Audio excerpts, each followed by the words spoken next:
can't just hog the mic, bro. Hold it in frame, yeah. Take it back and forth. Hi, welcome to Comic Talk. Hi, welcome to Comic Talk. I'm Josh. Son of a bitch. It's a good fucking pink drink. Spit all over the place. Want me to start over, or are we going? It's already begun. It's already going. It's already begun. This is our series review of Batman and Robin Eternal. This is review number 2 of this because we are now deep into the thick of things. This is 7 through 16 here. This is written by Tynion with occasional help by Snyder. Snyder's kind of in and out with it. I think he helps through most of it with like plotting. And then we just have various artists, like most event books. It comes out every week, so of course one artist, there's no way he could do like 100 pages a month. So we do already, I'll throw the card up there, we have another review of 1 through 6 where we talked about this. It's been 10 more issues, so it's time to talk about it again because we're still reading it. It's time. It's time. It is time.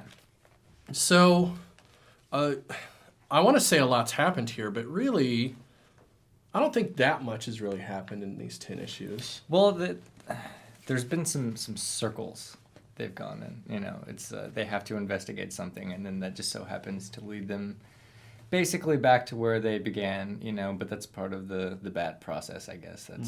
That's detective-in for you. Right. I think as we go, this focuses more and more in my opinion, on Red Robin and Red Hood. Mm-hmm. Like, most of the Dick Grayson stuff seems to be the flashback stuff. He does weave in and out of here. Yeah, he's got quite a bit of stuff with Bluebird in there and there's Cassandra. But I feel it's kind of like the backup story of what's going on. Maybe that's just my own interpretation of what I'm enjoying in the book. Yeah, I think that's very intentional, actually, because you know, in a book like this with so many protagonists, like you have to take time to really, you know, focus in on like a couple groups, you know, at a time. And so, yeah, they did a really good job of setting up a device that causes them to, there's a little rift, you know, between like the two teams, and then they get to explore them individually, of course, like favoring one over the other, because I would say Bluebird and Grayson were more dominant in 1 through 6. So Right. One of the main criticisms I had of 1 through 6, I think still applies here, where we don't have a whole lot of the female side of this team, which I think is actually the more diverse and interesting side of this grouping, which is kind of what bothers me. Like, we don't get a lot of Cassandra Cain and, you know, Spoiler and all those, and Bluebird. I don't think we've seen Spoiler, actually, in probably about 10 or 11 issues right. or so. She's not in this. Hardly even been in this, right. Yeah. But I would say most of the more powerful scenes involved Cassandra and Bluebird. I will agree with that. So there is that. I mean, they're not technically Robin, so I understand probably the powers that be above them are like, don't make them the focus of this. Like, this is a Robin story, and we need to sell it to the Robin fans, and Robin. Right. Fucking we are Robin. Yeah, Robin. There's been a huge Robin push with We Are Robin, and there's the Robin Wars, and like there's all this Robin stuff going on already. Not to mention like the solo titles for all of them, like, you know, Red Hood and the Outlaws, and then we have Grayson, and then, you know, there's more beyond that, I think. Doesn't Red Robin have a title somewhere? I don't know. But he's in Titan Hunt, I think, right now, which is pretty cool. Apparently, I haven't read it, but I'll take people's word for it. But so I think that was probably a choice by Tynion, where he was like, "Look, you know, Didio is on my back about this Robin shit, you know, but I really want to tell the stories of these characters, so that's what I'm gonna do, you know." And they really, I feel like, even as time goes on, seem to emerge as like the protagonists of the protagonists.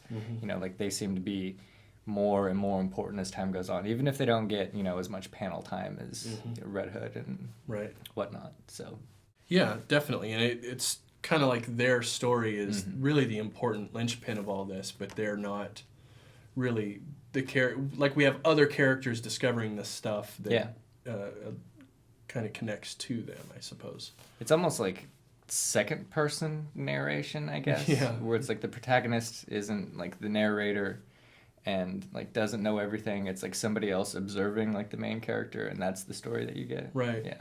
Yeah, it is a pretty interesting way of going about things. Do we want to talk a little bit about some of the story things that have happened here at all? Do we want to get into that in this review? Yeah, we're only like 6 minutes in, so I think we should probably. Let's leave that actually for a minute later. Okay. Let's talk about the art a little bit first, then we'll come back to that because once we get into talking about the story, there's inevitably going to be like story spoilers. So Yeah. we'll let people jump off if they don't want to get those spoilers if they're not caught up. So artistically, we have a lot of different people in here. We had Valentine for a while. It's changed over to Lansing and Kelly for a few. We had this little diversion here with the awesome cover. I really like that issue. Yeah, it was a really cool issue. One of the better ones, issue 11. That was like Briscoe and Blanco, Brisson and Pena, Takara. Like, so there's Blanco again here in Robinson, which was another cool one. Kelly and Duce, Kelly and Robinson. So it's all over the place in the art. Have you felt like that pulled you in or out? Have you felt like there was ups and downs with the art? Definite ups and downs. I kind of judge myself a little bit because I tend to only notice it like when it takes a turn for the worst. I don't know if that's human nature or if it's just me like paying more attention to the story where I should be, taking in the art as well. I think, what was the last one, 16, who was on that? 16 was Lansing and Kelly and Robinson. Yeah, that one kind of bothered me. I didn't really care for the art. Yeah, it's really just weird rubbery faces and stuff. Yeah. Like, I hate the rubber face looking stuff. Which is funny because I thought this told a good story with Red Hood going through the Joker thing again. Yeah, yeah. And we get a lot of big reveals, and Azrael was cool in it, but the art was funky. And it's kind of unfortunate for that reason. Like, it just felt a little bit cartoony because of what you were looking at. Right. Which it could have been like this super, gritty, real dark. What's that thing that you always put together? Gritty Grimdark. Gritty Grimdark, yeah, Yeah. That's it. And I felt like it was kind of ups and downs, but that's probably the worst offender is the most recent, 16. Yeah. There's been some cool ones, though, like anything that Blanco has been involved with, I thought was great. really cool, yeah. which was like 14 and then 11, this one that had this cool cover on it. I thought that it was really cool, and All the big psychedelic scenes and stuff. yeah, and it had a lot of the like spiral stuff with Dick Grayson in it, which is always kind of psychedelic looking with the wiggly backgrounds and all that. Right. And it was pretty cool looking stuff. Overall, the art isn't really the focus of this series, and it's most of it I think is pretty clearly like House DC style. Like they're really following like a style book, I think, to do most of this work, which makes sense. It's a weekly book. They're coming in and out of it. They're trying to ape each other's work to keep it solid. Sure. I did notice the biggest thing that I noticed, I think, between the different artists were some of them were way better at paneling than others. Some of them have like really creative paneling, and the others are just like $6-8, whatever. Right. So yeah, I agree. That's the big difference from issue to issue, I think, is like the paneling and layout of the different issues. Some of them really do cool stuff and have like the inside panels and like the weird borderings and stuff like that. And then others are, like you said, just really standard fare kind of stuff. yeah, and then there was a couple that I noticed they tried to do some interesting stuff, but it came off a little bit weird. Like they hadn't quite gotten their chops yet as far as interesting layouts and still making it easily readable and followable. Right. Yeah, and man, But I mean, I'd like to see people trying stuff like that. I agree. I'd rather somebody try and fail than not try at all with that kind of stuff. Exactly. And also, like, there's never a point in here where I feel like the art is bad. In fact, I think most of the art in here is pretty high quality, just from like a pure chops point of view. Like there's nobody in here who's like doing stuff that makes it hard to follow or hard to read, or like what the fuck is Or you can't tell the characters apart. this supposed to be. Like it's all all pretty clear. Again, I think issue 16, the most recent, was the worst offender. I had a lot of hard times throughout telling the difference between Red Hood and Red Robin a lot. Mm-hmm. And also the Azrael. Yeah, even Azrael. Yeah, him and Red Hood kind of get a little bit because he puts on that red mask, and then it's like, Right. well, shit. Yeah, You know. agreed. And there was like the whole dream sequence where Red Hood looks more like Azrael. Yeah. It's like even more confusing. Like, wait a second. Yeah, but again, that was in 16. So. Right. 7 through 15 are all pretty solid, and Yeah. either above average or average, I would say. So let's jump into spoiler territory a little bit, and I don't mean the character. Yeah, because she's not in it Because at all. yeah, I don't think so, at least. So let's talk about just a little bit of the story that's going on. I want to start at the most recent and work backwards, Okay. because this is what most people will remember the most and what I remember the most. So we have this whole thing with Red Hood. We're actually going to see, I think, some character development of Red Hood, where Mm-hmm. he's going to try to begin healing. He's going to start, I think, moving through the old Bruce Wayne healing phase, that his mentor had to go through, of, moving past the trauma to become something a little bit more than just vengeance, Sure. right? So Sure. I think that's pretty cool to see the beginning of that being planted, and Mm-hmm. I hope this character now sticks around long enough to see that without getting rebooted again. But that's a whole, probably another video that I'm sure we'll make soon. Yeah. Uh, Sooner than you may think. right. So I think that's cool. And there's also this stuff about Batman and maybe having done some questionable things in his past. I really like. It's gonna make kind of weird that we're moving backwards to just come out with a resolution right now, but I'm gonna do it anyway because I don't give a fuck. I liked the whole sequence about them talking about how they dealt with the realization that he was like human, like he's just a guy, and Mhm. yeah, it's his greatest strength and his greatest weakness and all that. But it just, it reminded me of like when you figure out that your parents are fallible, Right. like what a huge realization that is, and Right. you almost like get mad at them for it, or you do get mad at them for it, but then at the end of the day you have to come to that realization that, I mean, what the fuck did you expect them? Yeah, definitely. In fact, it's addressed really directly, like not just like it's implied. Like that's really what this issue is about. And it's really why he brought Azrael into the story at all. I think is to give us that counterpoint to, like, the reason that they follow Batman versus the reason Azrael or Orphan follow the mother or the guy Azrael. He's given us multiple versions of people who you would think would be similar to the Robins, but follow for different reasons. And it shows us not only, I think, how the Robins are different, but also how Batman is different from these other villains who bring people up. Like, because Child soldiers. There's a lot of talk Right. of child soldiers, like your Batman's child soldiers or your mother's child soldiers. Right, But right. at the end of the day, yeah, you're all child soldiers. Mhm.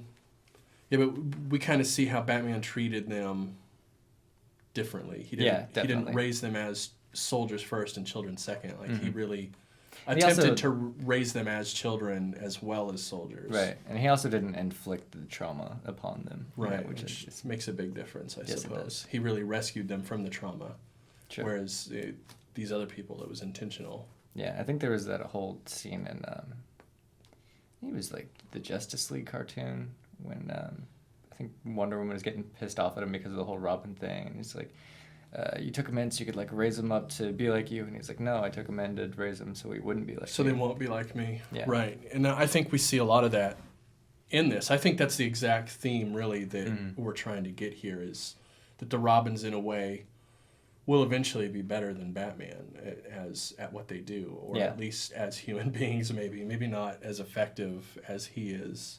Well, yeah, but they each take, I think, part of him, and I mean, they're like hyperboles of different aspects of him. Like, Drake is like the tech side of Batman, expounded upon and extrapolated upon, and then you have Red Hood, who's like just kind of the beat people up and ask questions later. The militant vigilante, right? The true vigilante, like Red Hood is that. Right.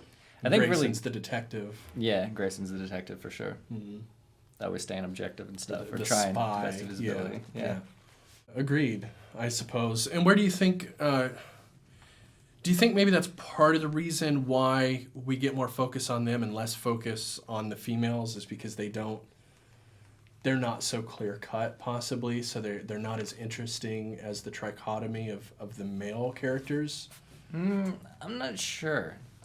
They do play up Bluebird quite a bit and talk about how her tech just, blows Drake's away, and how she's got a little bit of Red Hooder in her and stuff too. So I'm not sure. I keep thinking that close to the end of the story, which who the fuck knows when that's going to be, I really think that she's going to be the focal point of it in some way or another. I agree. I feel like the whole point of this is to play her up and to bring her more heavily into the fold of the Batman family. Show why she's important. And, Right. And I think she also is the most clearly fulfilling another part of that group. Like she's another piece to it where she sees Batman as like the myth. Mm-hmm. Right, whereas they each took their parts from it. Like she takes like this idea of being the outsider, seeing him as like a mythological figure. Right. Right. So her idea of him and what she's taken from him is different from them because she's had a different experience of him. Like she's never, hers is very brief. Right. Hasn't really experienced him directly. So. Well, she did a little bit in Batman Eternal. Sure. They did work together a little bit, but again, it was very like short-lived, and yeah. Yeah, but overall, like her experience she didn't grow up with him, like, right. later. Her experience is so different, yet she's still managing to take things away from him, even with her brief time. And a lot of what she takes, I feel, is shown to be again like the mythological aspects of him, like what he stands for, or what people ascribe to him. What people fill the Batman cup with in popular culture, at least in their version of like the DC universe version of popular culture that he holds. So I think that's interesting, and she's definitely, I feel like they're trying to elevate her through this story to becoming a more prominent player in this universe, which is cool. I think she's an interesting, cool character. I like her a hell of a lot more than Spoiler. So. Yeah, definitely. I really like Cassandra too, but I'm not sure how she's going to play out long term, or if she will. I hope so. Cassandra Cain is a great character with a lot of history. So I know a lot of people are excited for this series for two reasons. The return of Cassandra Cain and the return of Azrael. And both have been pretty cool. They've both been handled pretty well where we have seen them. I'm excited to see Azrael as well, because he's a character with a pretty good history that a lot of people really loved back in the 90s. Mm-hmm. But we just they're bringing back stuff from the 90s? Is that DC's plan? Are they bringing back things from the 90s? Right. It's so hard to believe that they would do that. What's next? Are they going to bring back Giant Silent Bob? Maybe they'll make... Wasn't Azrael Batman for a while? Was he? I think so. In the big Bane storyline, that was like 17 fucking trades. Like after Nightfall was Nightfall, over. that was it, yeah. Right, yeah, I think so. I think he's the one that took over. Okay. Maybe. I could be way wrong, but I'm pretty sure. So surely they won't set that back up again. But, especially with the DC thing, the rebirth that's happening, there's no way that's on the table. Because they're going to go back to, cliche stories and all that. And Batman being a romp, adventure romp. Also with Snyder leaving Batman, that's an interesting thing that we'll have to talk about as well. Sure. All in all, how do you feel? What are your thoughts on this now at this point? I like it better than Batman Eternal. Batman Eternal gave me like a few issues that I really liked, and then there was like 4 in a row where it's just like, God damn it, I need to just take this off my pull list and stop reading it. And then you get the good one, and it's like, okay, well, I'll keep reading it. This one, I feel like there's maybe like a issue that I don't love as much as the rest, but then it's like right back on track. Mm-hmm. I feel like this is the kind of thing I would like to see DC do more. When we talk about, or when DC talks about trying to get back to like heavy continuity and telling stories that are more classic style stories. I feel like this is the modern version of that. Like, let's not tell the same stories again. But I like this idea of putting a lot of characters we know together on these big romps. It's not super deep. I don't feel like we're going to get any amazing revelations that shake up any of these people's worlds. It's just going to tie up like a normal little story and be done, and nothing's going to be changed. But it's entertaining enough to read. It's a solid, I think, like 7 out of 10. It's a good enough read, and I like the fact that it's every week too. It's a bit tough on the wallet, but it's fun. Like you get to constantly keep following it this way. I also feel like it's a good entry point for a lot of these characters in some ways. I would say if you caught it at the beginning, like, and you didn't know anything about any of the Robins, like, this is great. It's going to tell you everything you need to know. Like, even, some of the other history shit, like, with Jason Todd and Joker and whatnot.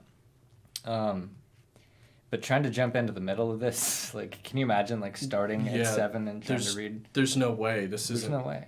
This isn't something that you can just pick up and start reading, which, for something that's coming out every week, I have to imagine that this is petering off every week. Like, their sales have to be getting lower and lower and lower. Because you get the initial bunch, and then people just drop off. Right. You can't.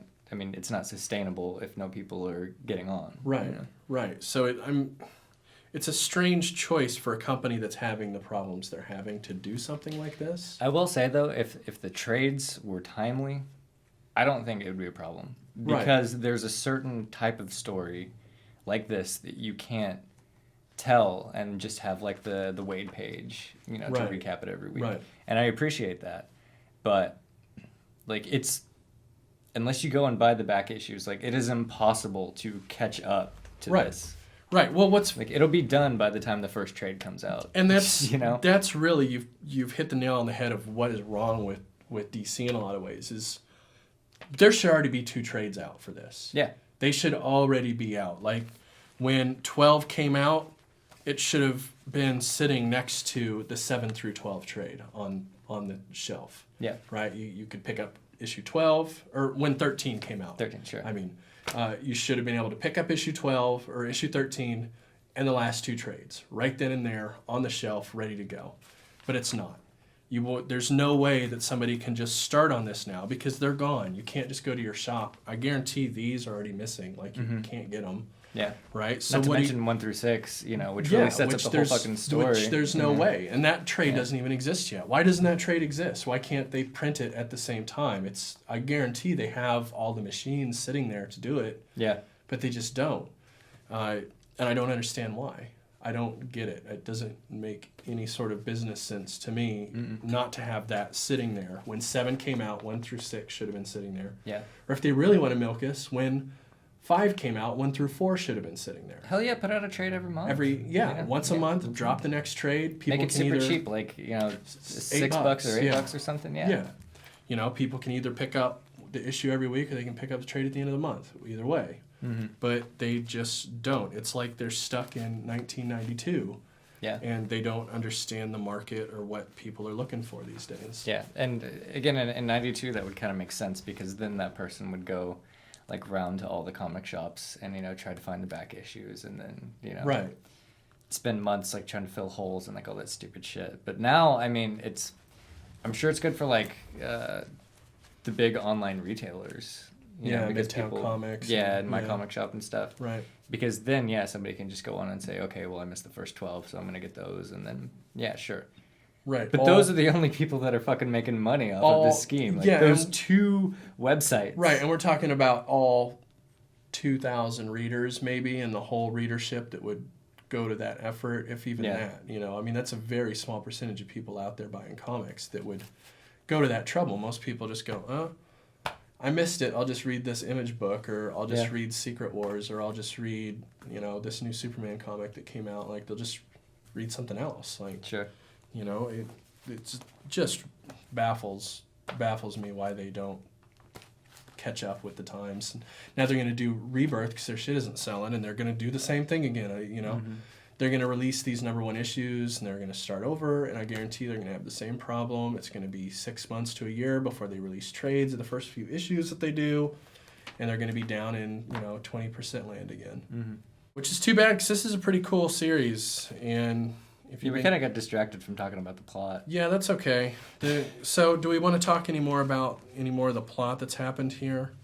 I thought the tie-in with Mother and Scarecrow was pretty well done. I did too, like the backstory thing. Mm-hmm. Yeah, I thought that was cool with how, like, Batman really was kind of working behind Grayson's back, which is now in modern day, like, causing problems, right? Because he's realizing that he wasn't telling him everything, so now he's questioning everything. Sure. Which is exactly the opposite of what Batman wanted. It's actually a really cleverly devised storyline here, where character motivations are set up really well to give us that classic, headbutt of interests, where really everybody has the best intention, but you don't like somebody else's intentions for you. Right, sometimes. yeah, so it doesn't work out right, and everybody... It makes sense. Like, of course he would tell lies like that to, his Robin. Like, he's gonna keep him out of shit because right. he's a fucking kid. Fucking child, yeah. Right, yeah. Yeah, I definitely like that aspect of it. Early on, like at the early onset of this, we had some stuff going on where they were in, where were they at? Like London? Or no, it was somewhere stranger, like Czech or something, right? Prague. Prague, yeah. They're in Prague because of the ballet. Yeah, there you go. I liked a lot of that stuff. I liked that they have their own, like, Prague bat cave that looks like it belongs in Prague. I thought that was a cool touch. And all the scenery looked like it was from Prague. I don't know if they went there or just, like, Google Map walked around the city for a little bit, but right. Yeah, it was cool. Yeah, Google Maps must be a real boon for people doing this kind of work, huh? You can just automatically just, like, you're there and look right at something and draw it. Which you can tell because, I agree that the setting and how everything looks it really helps sell the first couple issues here, these first couple stories. Even if, like, I think 7 through, like, 9 was probably the wackiest that we had, the most, like, romp caper kind of thing with the opera house all attacking them. It was goofy, but I think it played well. Oh, but I think it makes sense. Like, I mean, the college I went to had one of the only ballet programs in, I guess, this part of the country, which I didn't know when I fucking went there. But, like, there is something about those kids that all looks the fucking same. And I would believe that some head of a ballet company just had a bunch of kids manufactured because there's, like, a single, like, 0.5% of the population that does that shit. Yeah. So why wouldn't you just create them? Like, what? Sure.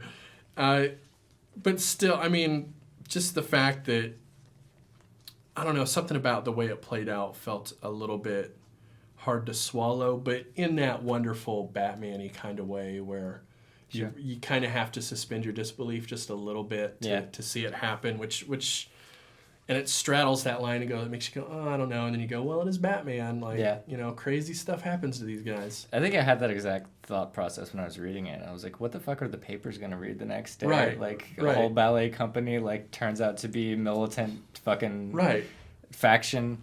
And then I was like, well, I mean, yeah, like in Batman's world, I mean, shit like that happens. Yeah, that kind of thing is just how the world works. Yeah, it's chaos. All in all, man, I would say this is still worth reading, but I agree. You can't just jump in now. So if you're late... missed the boat, sorry. If you're late, you might want to go back and check out the trades. Or if you read digitally, you could, of course, pick it up digitally. Which I almost wonder if DC is intentionally now waiting on their trades to push their digital readership. But they've been doing that shit since before they had digital readership. Well, right, but it might be a thing now where it's like, well, there's no point in doing trades now because we can get people to read digital this way if they want to go back and check it out. But then their digital services suck. They don't even have, like... They don't have the app thing that Marvel does. Right, they don't have, like, a DC Unlimited where you can just pay a certain amount, like no subscription service, nothing. They're unscribed, I think, but that's neither here nor there. My point is, if you do read digitally, it would probably be worth going back and reading this if you're a fan of these characters. There's something to be said about the fact that I think if you're not big into Batman and the Robins, just in general, You're probably not going to care it's that much. probably going to fall pretty flat, and it'd be, you know, a really middling title for you. But if you have interest in the Robins, especially, if you have any simpatico, I suppose, with like Grayson or either of the Red characters, Outlaw or Red Hood or Red Robin, you know, you probably like this. Other than that, it's just kind of one of those books. You're either going to be into it or really find it boring, I think. I like it. I like it too. I give it a solid 7 so far, which is pretty cool for a weekly title to have something every week to read that you know you'll at least generally enjoy. Yeah, I think Tynion's handling it pretty well. Yeah. I'm impressed. Yeah, I think so too. All right, I think that's it for me. Cool. Yeah, well, do all the stuff that we always ask you to do, that every Facebook, Twitter. single YouTube channel you've ever watched asks you to do. If you don't know what those things are by now, then happy first day of YouTube. I hope you've enjoyed it. There's other stuff you can watch too. You should check it out and subscribe below. It's a button that you push. Mm-hmm. It says subscribe. Yeah, there's also one about liking that's like a thumbs up. So get used to that. You'll hear about it a lot.